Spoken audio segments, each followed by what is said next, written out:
American സൈനിക താവളങ്ങൾ സ്ഥിതി ചെയ്യുന്ന ഗൾഫ് രാജ്യങ്ങളിലെ ജനങ്ങൾക്ക് മുന്നറിയിപ്പുമായി ഇറാൻ. അമേരിക്കൻ സൈനിക താവളങ്ങൾക്കും സൈനികരുടെ താമസ സ്ഥലങ്ങൾക്കും സമീപത്ത് നിന്ന് ജനങ്ങൾ കുറഞ്ഞത് 500 മീറ്റർ അകലം പാലിക്കണമെന്ന് ഇറാൻ റവല്യൂഷണറി ഗാർഡ് മുന്നറിയിപ്പ് നൽകി. അമേരിക്കയും ഇറാനും തമ്മിലുള്ള സംഘർഷം അതിരൂക്ഷമായി തുടരുന്നതിനിടെയാണ് നിർദ്ദേശം. പശ്ചിമേഷ്യയിലെ വിവിധ US താവളങ്ങൾ ലക്ഷ്യമിട്ട ഇറാൻ ഡ്രോൺ മിസൈൽ ആക്രമണങ്ങൾ ശക്തമായി തുടരുന്ന സാഹചര്യത്തിലാണ് പുതിയ നിർദ്ദേശം. എന്നാൽ സുരക്ഷാ നിർദ്ദേശങ്ങൾ കർശനമായി പാലിക്കണമെന്ന് വിവിധ നയതന്ത്ര കാര്യാലയങ്ങൾ പ്രവാസികളോട് ആവശ്യപ്പെട്ടിട്ടുണ്ട്. അതിനിടെ ഇറാനെതിരെ പുതിയ സൈനിക നടപടി ആലോചിക്കുന്നതായി US പ്രസിഡന്റ് ഡൊണാൾഡ് ട്രംപ് മുന്നറിയിപ്പ് നൽകിയിരുന്നു. ഓപ്പറേഷൻ എപ്പിക് ഫ്യൂരിയേക്കാൾ വലിയ സൈനിക നടപടിയാണ് ആലോചിക്കുന്നതെന്നും അന്തിമ തീരുമാനം എടുത്തിട്ടില്ലെന്നും ട്രംപ് വ്യക്തമാക്കി.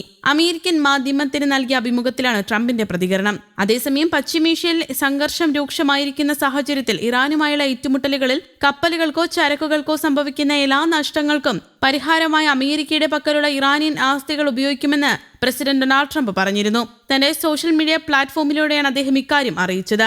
ഇത് നീതിയുക്തമായ കാര്യമാണെന്ന് അദ്ദേഹം വിശേഷിപ്പിച്ചു. അടുത്ത അറിയിപ്പുണ്ടാകുന്നത് വരെ ഇനി മുതൽ കപ്പലുകൾക്കോ ചരക്കുകൾക്കോ അവയുമായി ബന്ധപ്പെട്ട മറ്റെന്തിനെങ്കിലുമോ സംഭവിക്കുന്ന നാശനഷ്ടങ്ങൾക്കുള്ള നഷ്ടപരിഹാരം അമേരിക്കയുടെ കൈവശമുള്ളതും നിയന്ത്രണത്തിലുള്ളതുമായ ഇറാന്റെ ആസ്തി ഉപയോഗിച്ച് നൽകുമെന്ന് ഈ പ്രസ്താവനയിലൂടെ അറിയിക്കുന്നു. ഈ നഷ്ടപരിഹാര തുക വളരെ വലുതായിരിക്കാൻ സാധ്യതയുണ്ടെങ്കിലും നീതിപൂർവവും ന്യായവുമായ നടപടിയാണിതെന്ന് ട്രംപ് പറഞ്ഞു. ഹോർമോസിൽ ഇറാനും ചെങ്കടലിൽ ഹൂതി വിമതരും വാണിജ്യ കപ്പലുകൾക്ക് നേരെ ആക്രമണം നടത്തിവരുന്ന പശ്ചാത്തലത്തിലാണ് ട്രംപിന്റെ പ്രഖ്യാപനം. ഇറാന്റെ $100 ബില്യൺ വരുന്ന ആസ്തികൾ മറ്റ് രാജ്യങ്ങൾ മരവിപ്പിച്ചിട്ടുണ്ടെന്നാണ് കണക്കുകൾ.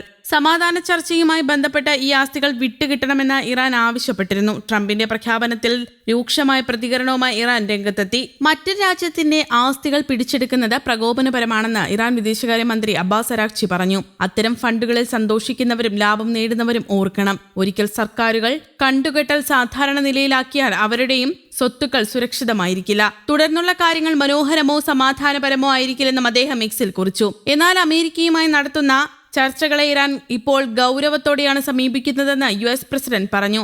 ഇറാനെതിരെ വലിയ രീതിയിലുള്ള സൈനിക ആക്രമണം നടത്തുന്ന കാര്യത്തിൽ താൻ ഇപ്പോൾ അന്തിമ തീരുമാനം എടുത്തിട്ടില്ലെന്നും വൈറ്റ് ഹൌസിലെ ഓവൽ ഓഫീസിൽ മാധ്യമപ്രവർത്തകരോട് സംസാരിക്കവെ അദ്ദേഹം പറഞ്ഞു. ഒന്നുകിൽ ഇറാൻ ഒരു നയതന്ത്ര കരാറിന് തയ്യാറാകണം, അല്ലെങ്കിൽ ഇതിലും ശക്തമായ ആക്രമണങ്ങൾ നേരിടേണ്ടി വരുമെന്ന് ട്രംപ് മുന്നറിയിപ്പ് നൽകി. തന്ത്രപ്രധാനമായ ഹോർമോസ് കടലിടുക്ക് ഇറാൻ അടച്ചുപൂട്ടുന്നത് തടയാനാണ് US ആക്രമണം നടത്തുന്നതെന്നാണ് വാഷിംഗ്ടണിന്റെ വാദം. US ആക്രമണങ്ങൾക്ക് മറുപടിയായി ഇറാൻ നടത്തിയ തിരിച്ചടിയിൽ 4 US സൈനികർ കൊല്ലപ്പെട്ടിരുന്നു. 4-5 ആഴ്ചകൾ കൊണ്ട് അവസാനിക്കുമെന്ന് ട്രംപ് പ്രവചിച്ച യുദ്ധം ഇപ്പോൾ 5ാം മാസത്തിലേക്ക് കടക്കുകയാണ്. ഇത് നവംബറിൽ നടക്കാനിരിക്കുന്ന മിഡ് ഡേ തിരഞ്ഞെടുപ്പിൽ റിപ്പബ്ലിക്കൻ പാർട്ടിയുടെ ജനപ്രീതിയെ ബാധിക്കുന്നുണ്ട്. ഇറാൻ ആണവായുധം നിർമ്മിക്കുന്നതിന് അടുത്തെത്തുന്നതാണ് തന്റെ അന്തിമ അതിർവരമ്പെന്നും ട്രംപ് ആവർത്തിച്ചു. കഴിഞ്ഞ ദിവസം പറഞ്ഞതിന് വിപരീതമായാണ് ട്രംപിന്റെ ഇപ്പോഴത്തെ നിലപാട്. ഇറാനെതിരെ ശക്തമായ ആക്രമണം വരാൻ പോകുന്നുവെന്നായിരുന്നു ട്രംപ് കഴിഞ്ഞ ദിവസം പറഞ്ഞത്. അതേസമയം ഇറാനെ റഷ്യയോ ചൈനയോ സഹായിക്കുന്നില്ലെന്ന് താൻ വിശ്വസിക്കുന്നതായി ട്രംപ് കൂട്ടിച്ചേർത്തു. പശ്ചിമേഷ്യയിൽ സമാധാനം ഉറപ്പിക്കുന്നതിനായി അമേരിക്കയും ഇറാനും തമ്മിലുള്ള ധാരണാപത്രം നടപ്പിലാക്കണമെന്നും എല്ലാ കക്ഷികളും ചർച്ചകളിലൂടെയും നയതന്ത്രത്തിലൂടെയും പ്രശ്നങ്ങൾ പരിഹരിക്കാൻ മുന്നോട്ട് വരണമെന്നും ഖത്തർ പ്രധാനമന്ത്രിയും വിദേശകാര്യമന്ത്രിയും ആയ Sheikh Mohammed bin Abdul Rahman bin Jassim Al Thani ആഹ്വാനം ചെയ്തിരുന്നു. ദോഹയിൽ വെച്ച് ബ്രിട്ടന്റെ പുതിയ വിദേശകാര്യ സെക്രട്ടറിയായി നടത്തിയ കൂടിക്കാഴ്ചയിലാണ് ഖത്തർ പ്രധാനമന്ത്രി തങ്ങളുടെ നിലപാട് വ്യക്തമാക്കിയത്. മേഖലയിലെ സുരക്ഷ നിലനിർത്തുന്നതിനും സ്ഥിരത വർദ്ധിപ്പിക്കുന്നതിനും തന്ത്രപ്രധാനമായ ഹോർമൂസ് കടലിടുക്കിലെ നാവിക സ്വാതന്ത്ര്യം ഉറപ്പാക്കേണ്ടത് അത്യന്താപേക്ഷിതമാണെന്ന് വിദേശകാര്യ മന്ത്രാലയം പ്രസ്താവനയിലൂടെ അറിയിച്ചു. News desk, Kerala Kaumudi.